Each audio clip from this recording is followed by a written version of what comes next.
हमने इसराइल और अमेरिका को जवाब दे दिया है। हमारा इक़दाम अपने दिफा के लिए है। सऊदी भाइयों से राब्ते में है। सऊदी अरब में तेल की तनसीबात ईरान का हदफ नहीं है।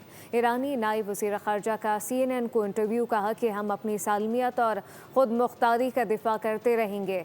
कुछ भी हो जाए हम किसी सूरत नहीं झुकेंगे। We have good relations with our neighbors. Our policy towards our neighbors is quite clear. We want best of relations with our neighbors.